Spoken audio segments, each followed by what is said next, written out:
बैठना। मेरे से ज़्यादा नहीं पूछे कि तुम्हारा पास संपत्ति कितना है, असल संपत्ति,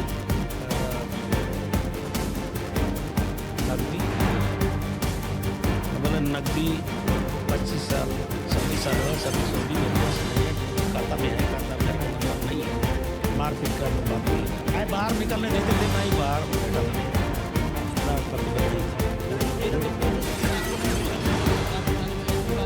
हाँ ये बात नहीं फंक्शन वाला बात नहीं हुआ।